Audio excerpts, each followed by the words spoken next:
Saw so many people out this weekend soaking up the sunshine. It was just perfect, but boy, what a change we have in the weather. Let's get to Ben Derry, who's looking at the forecast for us. Hi, Ben.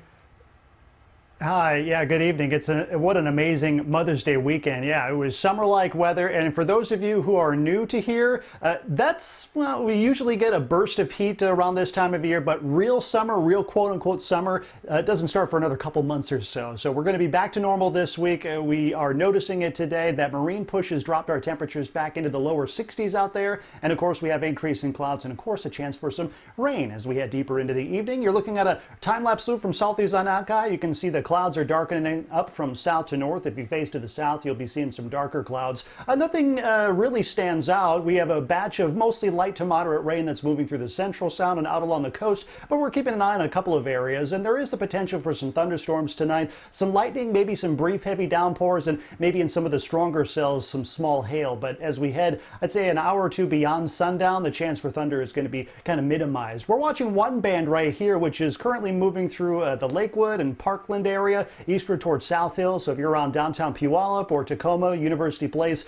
some moderate rain is moving through, and don't be surprised to hear a rumble or two of thunder. And we're also watching this big cluster of storms, which is just north and west of the Forks area. You can see some oranges and a little bit of reds embedded here, meaning some pretty heavy rain. But at the moment, we have not seen any lightning strikes, and really burying the lead. Look at the temperatures right now. Most of us are back into the upper 50s and lower 40s, still near 70 up near Bellingham, where the marine breeze still has yet to reach. But compared to this time yesterday, most of us are about 20 to 25 degrees cooler. Look at Forks, near 30 degrees cooler right now than just 24 hours ago. Temperatures will continue to cool tomorrow. These are high temperatures tomorrow with a lot more cloud cover and the threat for rain, looking at temperatures likely staying in the 60s. The big culprit for these changes is this big upper level low, that big swirl you see off the coast of Oregon. And you notice some lightning strikes over Vancouver Island, the Blue Mountains in the southeast corner of our state. There certainly is some instability with this system, and as it sits just offshore over the next couple of days, it's going to rotate these pieces of energy into western Washington.